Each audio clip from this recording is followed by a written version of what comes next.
उत्तर प्रदेश में भर्ती पेपर को लेकर अफवाहों का बाजार गर्म है, जिसको लेकर अभी भी सरकार की तरफ से कोई भी आधिकारिक पुष्टि नहीं की गई है। बात करें तो हम इस वक्त कौशाम्बी के कुछ युवा परीक्षार्थियों के बीच मौजूद हैं। आइए इनसे जानते हैं कि भर्ती लेख पेपर को लेकर के इन लोगों का क्या कहना है। क्यों भाई साहब, भर्ती यूपी पुलिस पेपर को लेकर के लीक लेकर चर्चाएं हैं, क्या है? ये सच है कि पेपर हम लोग जब दे के निकले हैं शाम 5 बजे, उसके पहले जैसे पेपर दे के बाहर निकलते हैं वैसे देखते हैं कि मीडिया में हर जगह, सोशल मीडिया में पहले से ही पूरा 150 क्वेश्चन पहले से ही हर जगह टहल रहा है। और 60,000 वैकेंसी में 10 लाख, एक शिफ्ट में 12 लाख पेपर हुए हैं और 12 लाख अभ्यर्थियों के पास 150 नंबर का पहले से ही क्वेश्चन पहुंच चुका है। तो जब 150 में 150 युवक पूरा 150 में 150 नंबर लेके आएगा तो सरकार 60,000 उसमें से कैसे अलग करके छाटेगी, कैसे मेरिट को तैयार करेगी? ये पूरा का पूरा धांधली हो रही है। सरकार 2 दिन पहले से ही पेपर में हर जगह, मतलब सोशल मीडिया में, ट्विटर में हर जगह पेपर टहल रहा है, लेकिन कोई एक्शन नहीं हुआ और सरकार इस बात को कह रही कि झूठा है। जबकि हर जगह मीडिया में, ट्विटर पे हर जगह अपलोड हो चुका था। सारे युवक जितने भी अभ्यर्थी हैं, जितने भी यूट्यूबर हैं, सब लोगों ने अपलोड भी कर दिया था पहले से ही पेपर। और उसके बाद पेपर हुआ, सारे लड़के 150 में 150 क्वेश्चन करके आए हैं। अब सरकार कैसे मेरिट कराएगी, कैसे क्या होगा? और ये हम युवाओं के साथ 4-4, 6-6 महीने से, साल 3-3, 4 साल में वैकेंसी आई है, हम तैयारी कर रहे हैं और ओवर एज होते जा रहे हैं और हो भी गए हैं। एज रिलैक्सेशन ना मिलता तो हम ओवर एज ही थे और उसके बाद तैयारी किए हैं और नतीजा ये है कि पेपर लीक हो गया है और हम लोगों का भविष्य अंधेरे में है। अभी तक सरकार की तरफ से कोई आधिकारिक पुष्टि नहीं है कि पेपर लीक, कोई आधिकारिक पुष्टि नहीं है और इसी चीज के लिए हम लोग मांग पे हैं। हमारी मांगे पूरी की जाए कि पेपर लीक जाम हो और कंप्यूटर बेस हो और सरकार इस चीज का पूरा जिम्मा ले कि हम पेपर इस बार जो होगा वो लीक नहीं होगा, इसकी पूरी जिम्मेदारी ले। इसलिए हम लोग ये मांग कर रहे हैं। क्या नाम होगा आपका? हमारा नाम विपुल पांडे है और हम कौशाम्बी जिले से हैं। और लोग भी हैं। क्यों, क्या लग रहा है पेपर लीक को लेकर के आप लोग? पेपर लीक को लेकर लड़कों के साथ बहुत धोखा हुआ है, नाइंसाफी हुआ है। यहाँ के तक कि लड़के 2 से 3 साल तक लाइब्रेरी में जाके घर से छोड़ के पैसे भी काफी खर्च किए हैं। वो उनका मजबूरी है कि कैसे वो जाकर अपने बाप माता पिता से पैसा लेके जाके तैयारी करते हैं। उसके बाद ये अचानक भर्ती घोषणा किया 60,000 वैकेंसी का, उसके बाद अचानक पेपर करा दिया। पेपर से पहले 1 घंटे 2 घंटे पहले मार्केट में सोशल नेटवर्किंग पे, यूट्यूब में, इंस्टाग्राम पे पेपर टहल रहा है मार्केट में। जब लड़के बाहर पेपर निकल के मिलाते हैं तो सेम आंसर वही मिल रहा है।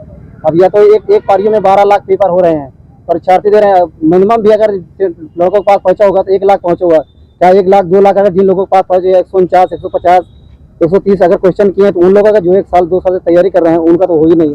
क्योंकि पढ़ने वाला कितना भी टॉप करेगा तो 130, 125 क्वेश्चन से नहीं कर पाएगा, क्योंकि वहाँ पेपर में टाइम मैनेज करना बहुत बड़ी बात होती है पेपर में। तो ये है कि हमारा पेपर ये है कि अच्छी से गहन से इसकी जांच हो और पुनः री एग्जाम हो, ऑनलाइन पेपर होना चाहिए और जो इसके विरुद्ध पेपर लीक के उनके कड़ी से कड़ी कार्रवाई किया जाए।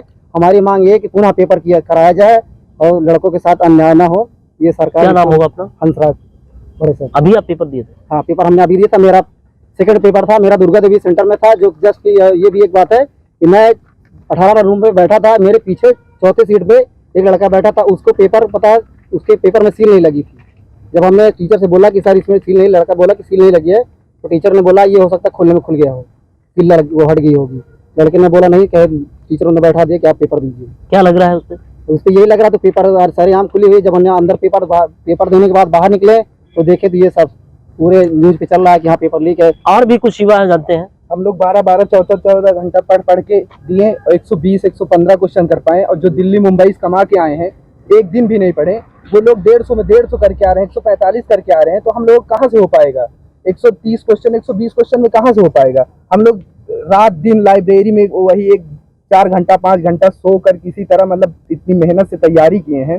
तो इतनी तैयारी करने के बाद हम केवल 120 क्वेश्चन अटेम्प्ट कर पाए। 119 मैं करके आया हूँ और बाकी देख रहे हैं जो अभी दिल्ली से कमा के आए हैं 10 दिन बाद, वो अपने पैसे के दम पर 5-5, 6-6 लाख बराबर चला है पैसे दे के वो लोग 140 क्वेश्चन करके आ रहे हैं, 135 क्वेश्चन करके आ रहे हैं। तो हम लोग कहाँ से कर पाएंगे? हमारा 119 क्वेश्चन में कहाँ से हो पाएगा? इसलिए हमारी सरकार से यही मांग है, इस बार परीक्षा को रद्द किया जाए, पुनः परीक्षा कराया जाए, कंप्यूटर बेस्ड ऑनलाइन एग्जाम हो। जैसे SSC और एग्जाम करवाती है उसी तरह UPP को भी online exam, computer based exam कराया जाए, जिससे मतलब ये लीक, पेपर लीक, नकल का सारा मतलब जो भी है सब खत्म हो। कितने साल से आप तैयारी कर रहे हैं? हम कर रहे हैं लगभग 2 साल से तैयारी।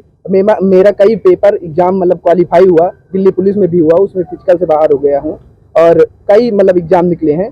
तैयारी में मतलब कर रहा हूँ, 10-10, 12-12 घंटे पढ़ने के बाद जो मैं करके आया 119 क्वेश्चन, पीछे वाले देख रहे हैं वो कभी नहीं पढ़ा, दिल्ली से कमा के आए वो 140 क्वेश्चन कर रहा है। तो हम लोगों के साथ क्या हो रहा है, अन्याय हो रहा है। आप क्या कर सकते हैं? क्या नाम होगा आपका? अनुज पांडे।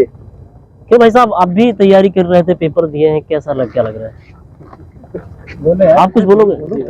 मैं यूपीपी की तैयारी करता हूँ, ये घरवाली में रहता हूँ, लाइब्रेरी में जाकर मतलब 12-12 घंटे। क्या लग रहा है, पेपर लीक को लेकर सियासत है, लग रहा है कि अफवाह चल रही है, क्या है? सर ये अफवाह नहीं चल, सही चल रही है अफवाह। जो ये मीडिया लोग मतलब बोल रहे हैं और आप नहीं, मीडिया लोग और बोल रहे हैं कि अफवाह है, सरकार भी बोल रही है। अभी तक सरकार की तरफ से इसकी कोई आधिकारिक पुष्टि नहीं की सर सरकार की तरफ से कोई आधिकारिक पुष्टि भी नहीं आई है, न सरकार इस पे जांच कमेटी बस गठन कर रही है, बाकी जांच भी पुष्टि नहीं कर पाएगा, क्योंकि सरकार अपने मन करना चाह रही है और सरकार चाह रही ज्यादा भर्तियां दिखा के हम चुनाव माहौल में चुनाव जीत ले। क्योंकि सर यूपी क्या कहते हैं, लोकसभा सीट में यूपी का बहुत बड़ा क्रेज है और लोकसभा सीट में इनको अपनी सरकार गिरने का भी डर है, इस वजह से ये भर्ती को क्लियर कराने के चक्कर में लगे। क्या लग रही है, सरकार युवाओं के साथ युवाओं के साथ बहुत ज्यादा गलत कर रही है और इसका नतीजा इनको लोकसभा चुनाव में दिख जाएगा। क्योंकि सर हम लोग की मांगे न पूरी की जा रही, ट्वीट पे ट्वीट सर लड़के कर रहे हैं, न ट्वीट को देखा जा रहा है, सर ट्वीट डिलीट कर दिया जा रहा है, सर बच्चे प्रदर्शन कर रहे हैं, उनको डंडे मार भगाया दिया जा रहा है, सर हमारी मांगे नहीं सुनी जा रही है। आप लोग भर्ती देख रहे हो, परीक्षा की बात कर रहे हो या राजनीति की बात करके प्रोटेस्ट करना चाह रहे हो, अपने आप को लाइव? सर हम लोग लाइव प्रोटेस्ट भी नहीं करना चाह रहे हैं, ना हम लोग क्या कहते कोई प्रोटेस्ट करना चाह रहे हैं। सर हम लोग पढ़ाई किए, 12-12 घंटे जग के पढ़े हैं, अगर हमारा पेपर अगर लीक ना होता सर हमारा सिलेक्शन फुल दावेदार है। सर हम लोग सर दिन भर लाइब्रेरी में पढ़ते थे, रात को कितने घंटे हम लोग सोए सर हम लोग जानते हैं। बाकी सर यहाँ पर जब अगर भर्ती क्लियर नहीं होगी तो हम लोग प्रोटेस्ट करना पड़ेगा सर, क्योंकि अगर हम प्रोटेस्ट नहीं करेंगे तो क्या नाम होगा? हरकेश त्रिपाठी। देखिए, ये थे कौशाम्बी के लोग, कौशाम्बी के युवाओं के मन में जो यूपी पुलिस की पेपर लीक को लेकर अफवाहों की बाजार गर्म है, उसको लेकर के कौशाम्बी के युवाओं ने अपनी प्रतिक्रिया दे रहे थे। न्यूज स्टेट कौशाम्बी से नरेंद्र सिंह, न्यूज स्टेट उत्तर प्रदेश।